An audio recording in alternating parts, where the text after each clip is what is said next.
안녕하세요. 뇌칠입니다.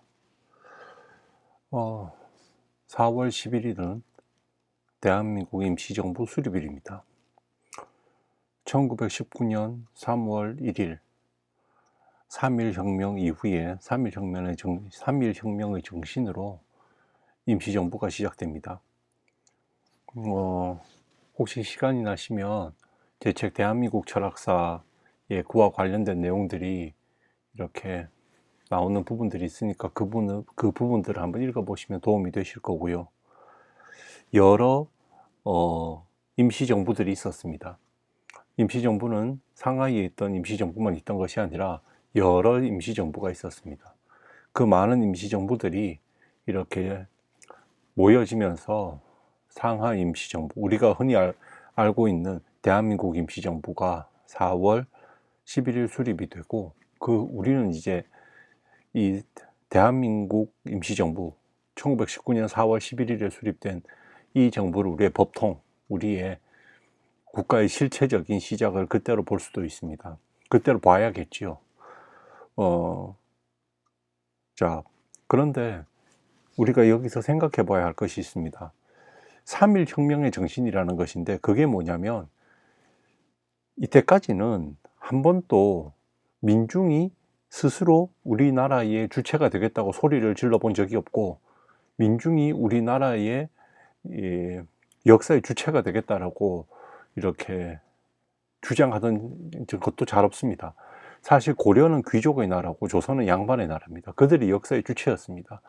그런데 동학혁명 이후에 보다 체계적이고 조직적으로 민중이 이제 이 나라 역사의 주체가 되겠다라는 외침을 스스로 외치기 시작합니다. 그것이 동학혁명 이후에 그 정신이 3.1혁명으로까지 이어지는 겁니다. 그 3.1혁명의 그 정신, 민중이 이제 소리쳐서 우리 역사의 주체가 되겠다고 하는 그 정신이 이제 진짜로 나라를 세우는 단계에 이르는데, 그것이 임시정부입니다. 그래서 대한민국 임시정부의 시작은 매우 뜻깊은 겁니다. 왜냐하면 이때까지 우리 민중의 역사에서 스스로 자기가 역사의 주체가 되어 본 적이 없습니다. 임시정부 이전에는. 그 대한민국의 시작 이전에는 한 번도 우리 민중이 고난의 주체인 적은 있어도 역사의 주체인 적이 없습니다. 항상 통치의 대상이었습니다. 지금 또 우리는 그것이 많이 남아 있습니다.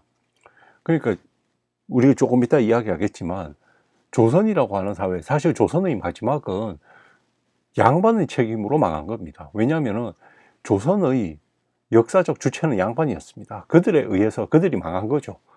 그들이 잘못 나라를 운영하다 보니까 망했습니다. 그렇기 때문에 조선의 마지막으로, 조선이 잘못되어서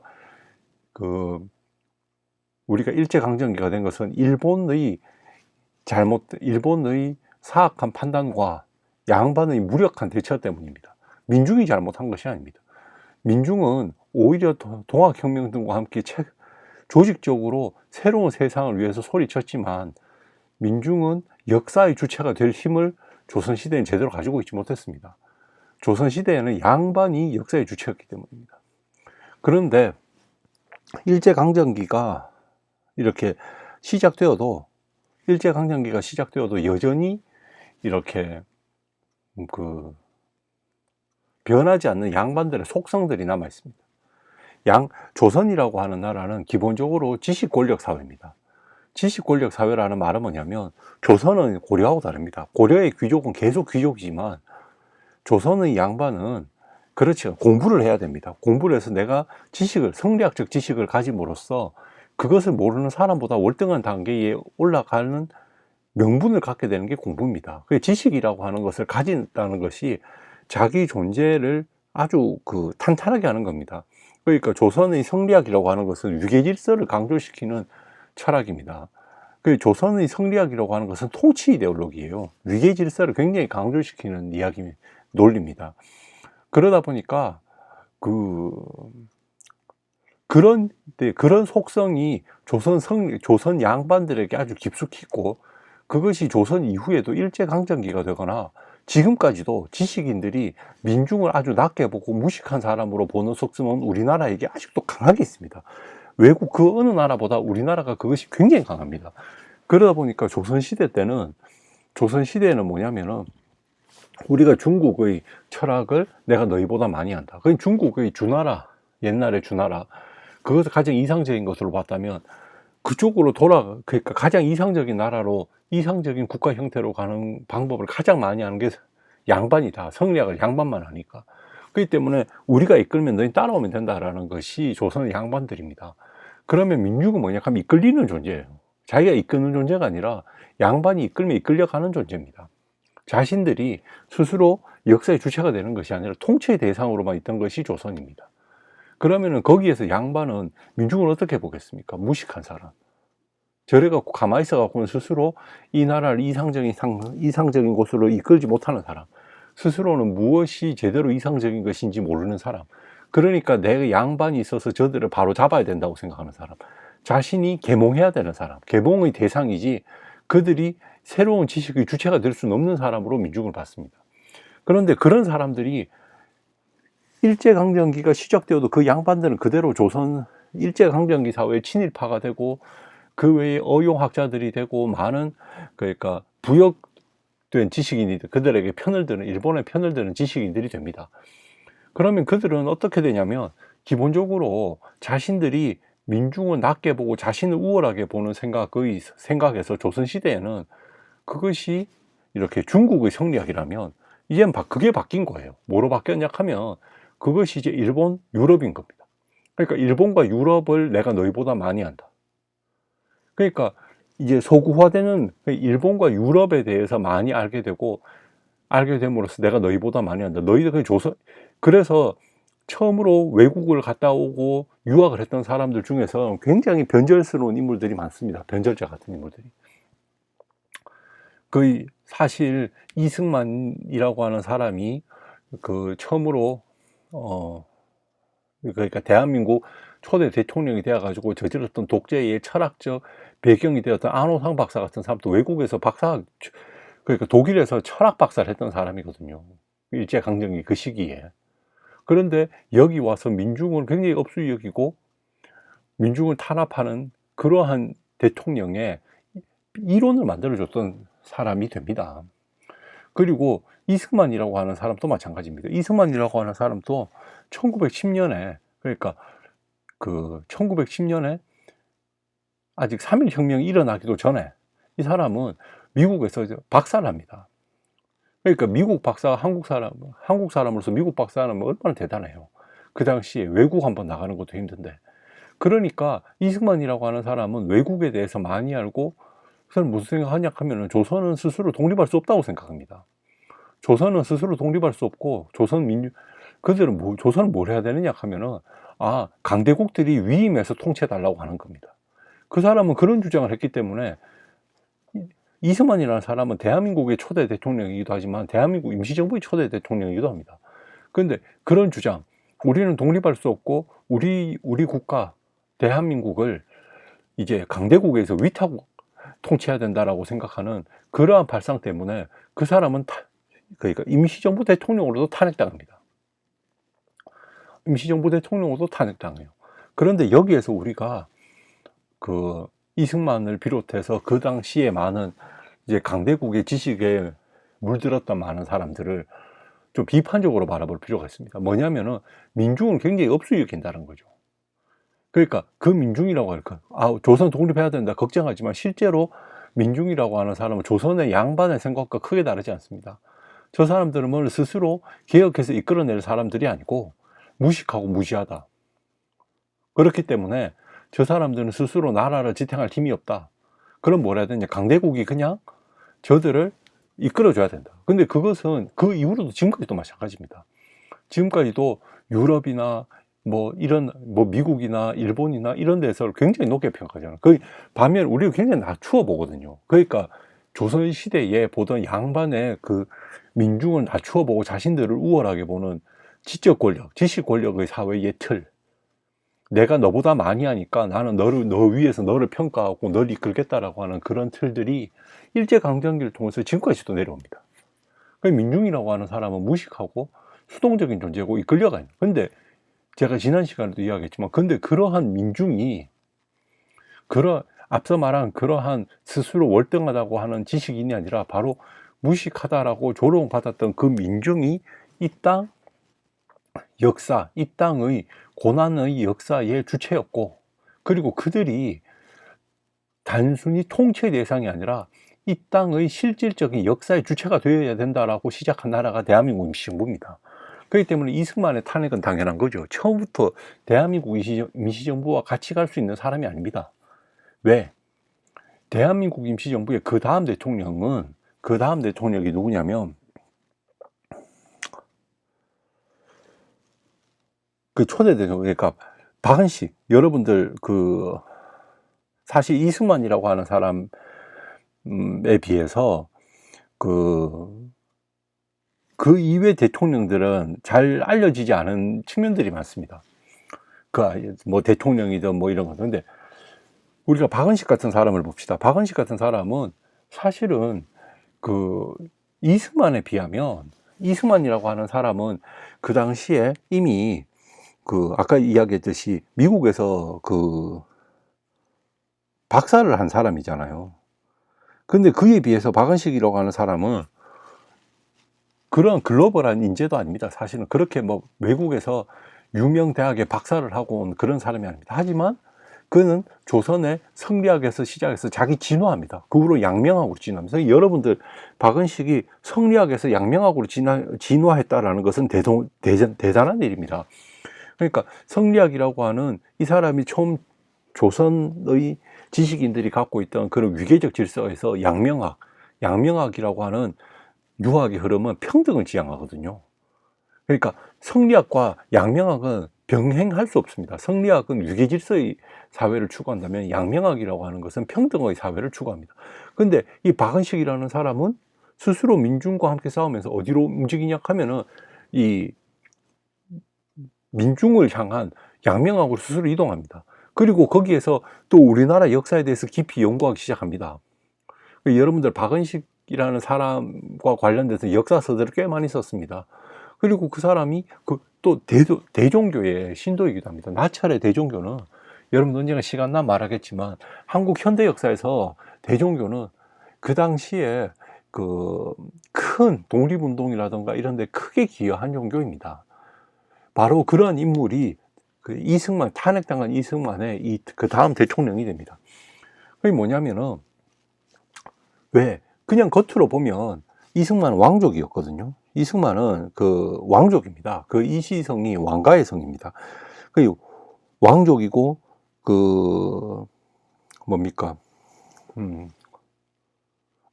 왜 유학도 했고, 유명한 곳에, 그러니까 진짜 미국의 유명한 대학이거든요. 하버드나 뭐 프린스턴 이런 데서 석박사를 마친, 한마디로 대단한 인재죠. 그 당시 20세기 초에 이승만은 한국을 대표하는 인재입니다. 그런데 그 사람이 알게 된 것은 서양의 강대국과, 그러니까 전형적인 많은 경우, 제가 판단하는 이런 겁니다. 그 사람 조선의 양반이 바라보던 통치관과 크게 다르지 않습니다. 그러니까 여전히 민중에 대한 민중의 아픔, 식민지 조선에서 민중이 겪게 될 어려움, 그런 것들에 대해서 박은식이나 김구에 비해서 현격히 떨어집니다.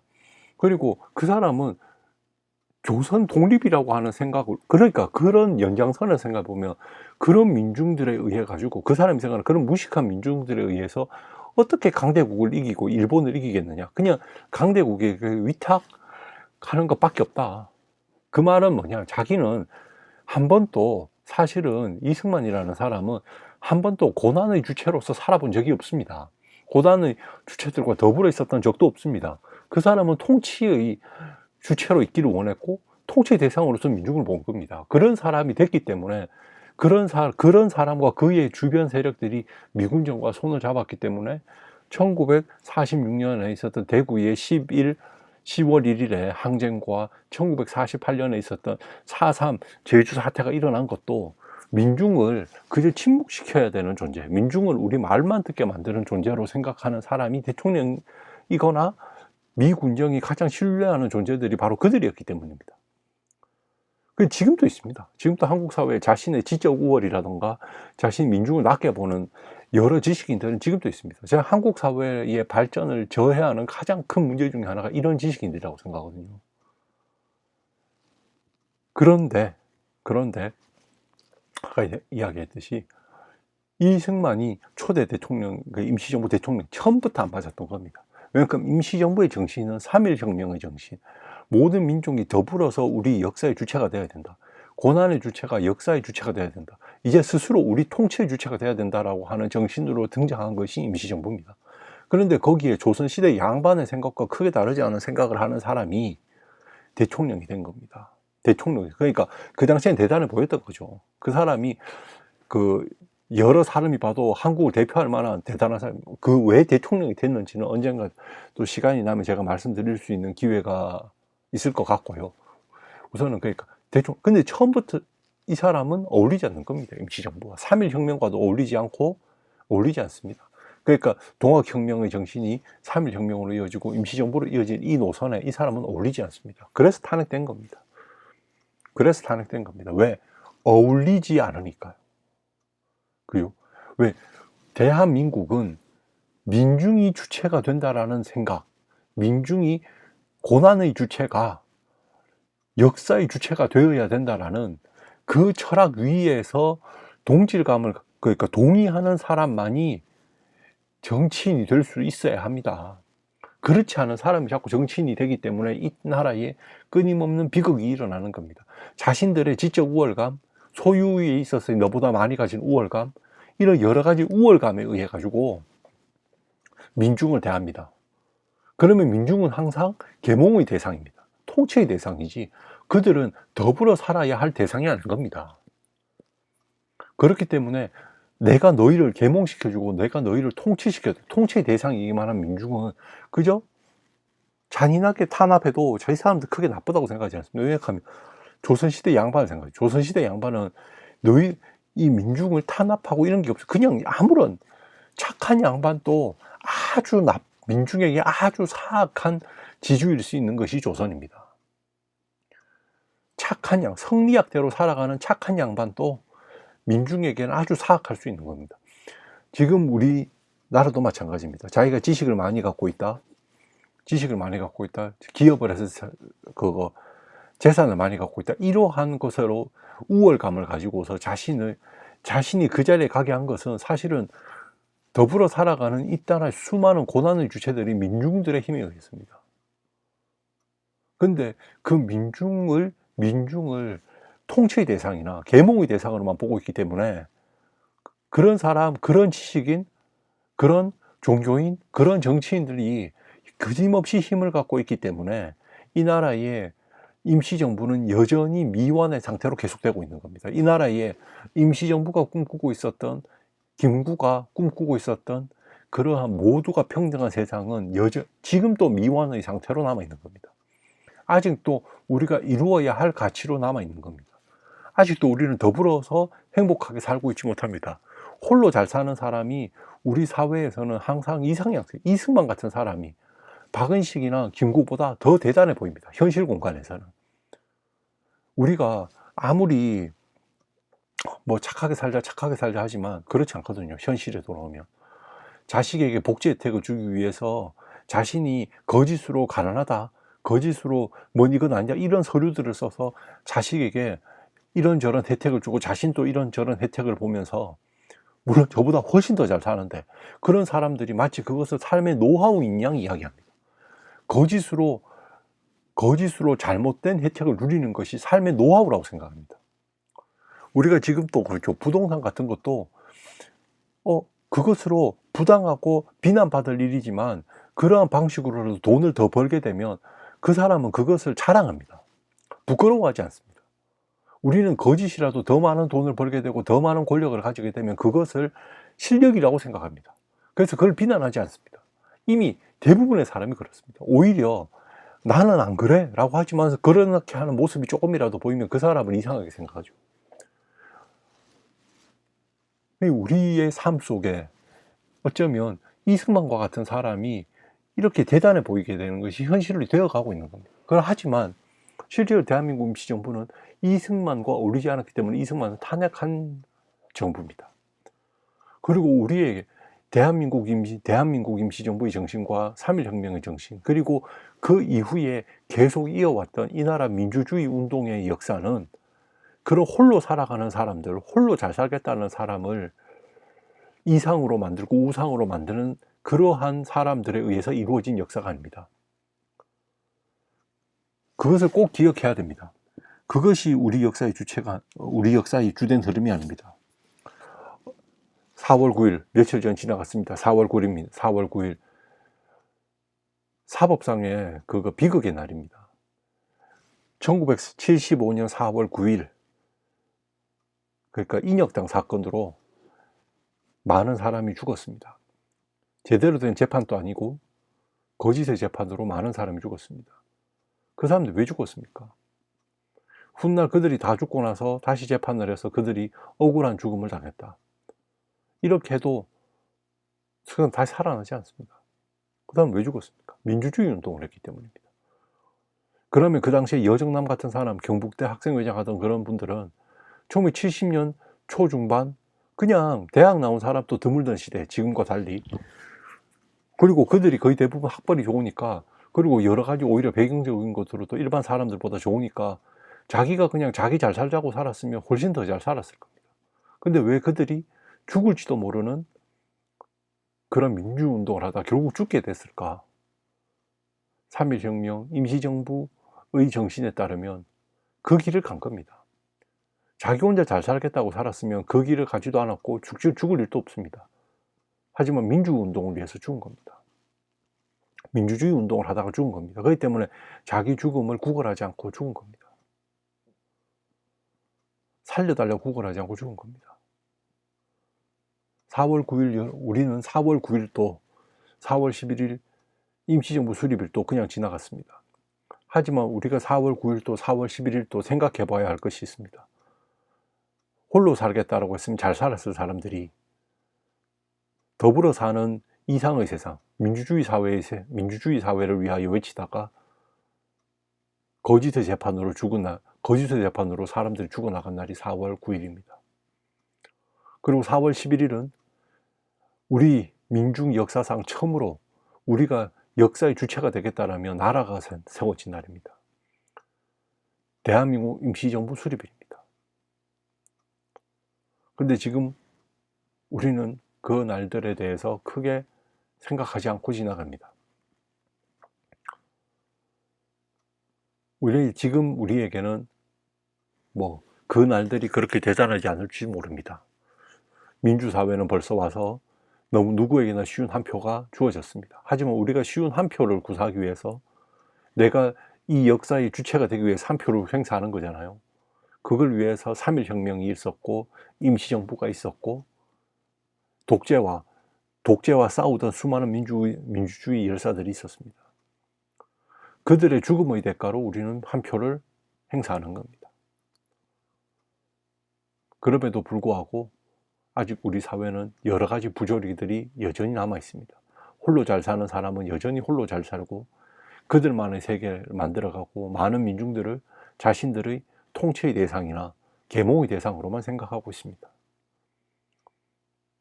4월 16일이 다가오고 있습니다. 세월호, 이 사회의 부조리를 보여주는 그 비극으로 수많은 이들이 죽었습니다. 수백 명이 죽었습니다. 우리나라같이 조선 선진국에서 어떻게 그런 비극이 일어나는지, 결국은 이 사회를 움직이고 있는 여러 가지 부조리, 결국 그 이면에는 홀로 잘 살겠다라고 하는 사람들의 욕심, 그런데 그것이 아직까지도 진상이 규명되지 않고 있습니다.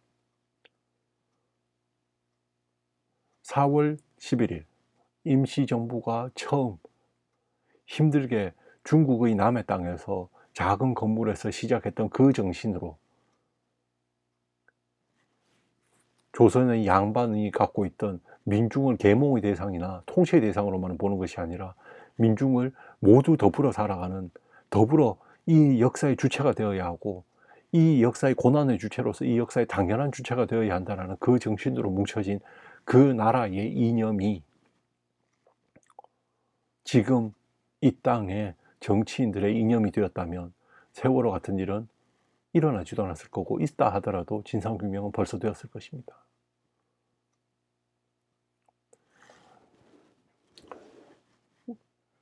이 나라의 역사에, 대한민국의 역사의 첫 시작을 열던 20세기 초부터 어쩌면 지금까지 우리는 많은 사람들이 아직도 양반들이 갖고 있던 민중을 낮게 보고 자신을 우월하게 보는 생각, 그 생각이 또 다르게 진화되면 민중에 대해서 굉장히 수동적인 존재라고만 생각하게 되는 그러한 생각들이 여전히 있는지 모릅니다. 그리고 그들이 여전히 우리 역사의 주체가 되고 민중을 여전히 역사의 주체가 되지 못하게 가로막고 있는지 모르겠습니다. 하지만 저는 우리 역사는 앞으로 계속 나아가면서 더욱더 열심히 민중이, 이 나라 고난의 주체가,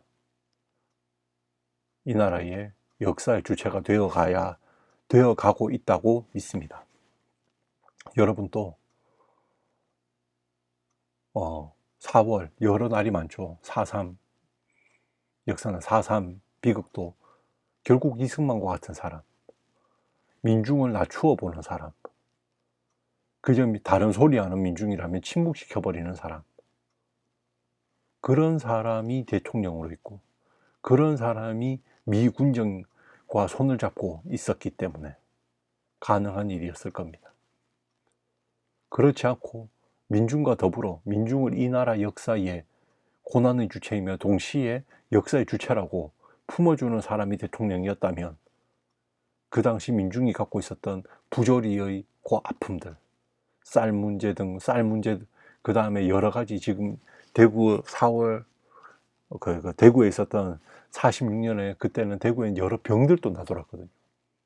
그리고 노동자의 임금 문제들이 여러 가지 사회적 부조리들, 그런 부조리에 대해서 탄압으로 일관하지 않고 그들이 도대체 왜 저렇게 이 부조리 속에 아프다라고 하는지 그 소리를 들었을 겁니다. 그런데 그런 사람이 대통령이 아니라 그들의 그냥 침묵시키고, 너희는 내 말을 들어라, 침묵시키고, 이제 침묵시키는 민중을 그저 통치의 대상이나 고난의 대상이고 통치의 대상일, 고난의 주체이고 통치의 대상일 뿐이라고 생각하는 사람이 대통령으로 있었기에, 권력자로 있었기에 우리나라가 해방 이후에 일제시대에도 경험하지 못한 이 내부에서의 내전과 같은, 내란과 같은 비극적인 상황들이 일어난 것이 아닌가 생각해 봅니다. 아직까지도 우리는 4.3 비극이 아직까지도 우리는 제대로 슬퍼하지 않고 있습니다. 10월 1일에 그 대구에 있었던 비극도 아직까지 우리는 제대로 슬퍼하지 못하고 있습니다. 아직까지도 우리는 더욱더 많이 이 나라 고난의 주체가, 역사의 주체가 되어가는 길을 가야 하고, 그 길을 위해서 이 땅의 많은 지식인들이 자신이 리더가 돼서 민중은 계몽하겠다가 아니라 민중이 어떤 일의 어떤 고난 속에 있는지 더불어 아파하는 사람이 이 땅의 지식인이 되고 이 땅의 종교인이 되고 이 땅의 권력자가 되었으면 좋겠습니다. 민중의 아픔이 남의 아픔으로 있는 사람이 이 땅의 지식인이고 이 땅의 종교인이고 이 땅의 권력자라면 그들에게 민중은 계몽의 대상, 자신의 머릿속에 있는 이념과 다르면 그저 침묵시켜버리는 대상, 아무것도 모르는 무식한 사람이라면서 침묵시켜버리면서 그들을 탄압하는 것을 오히려 선이라고 생각하고 역사 발전에 이바지한 자신의 선이라고 생각하게 되는 그러한 사람이 될 것입니다. 4월 11일 대한민국 임시정부 수립일이었습니다.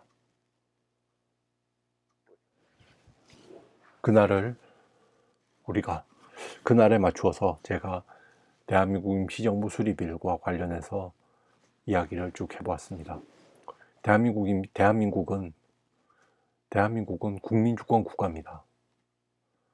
누구가 단 한 사람이 주권을 가지는 것도 아니고 한 계층이 가져야 되는 것도 아닙니다. 제 표현으로 하면 홀로 주권을 가지는 것이 아니라 더불어 주권을 가지는 곳입니다.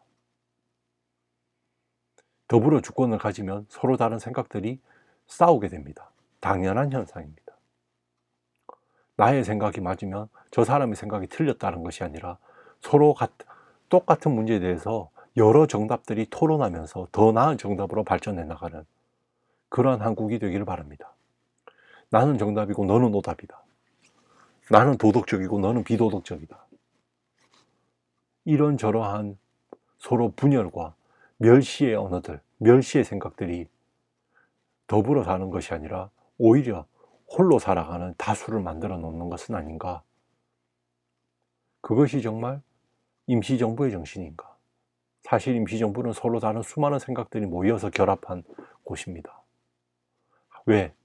적어도 더불어 살아야겠다라고 하는 하나의 이상은 같았기 때문입니다.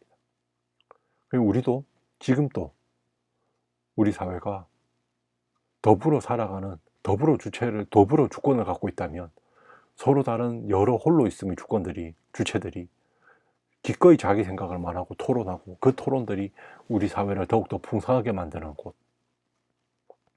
지식인들이 지식인이 아닌 사람을 함부로 무시하면서 지식인이 아닌 부조리의 공간에서 더 고통스러워 아파하는 이들의 그 고난을 듣지 않는 그런 곳이 아니라 지식인도 종교인도 권력자도 그 어떤 것도 가지지 못한 아프고 힘든 자들의 주권의 외침을 그 외침에 귀 기울일 수 있는 그러한 대한민국이 되어야겠다. 그러한 대한민국이 되어야지만이 대한민국 임시정부의 정신이 그대로 잘 발현되어지는 그러한 대한민국이 될 것이라 믿어봅니다. 재미나지 않은 이야기 오늘도 고맙습니다.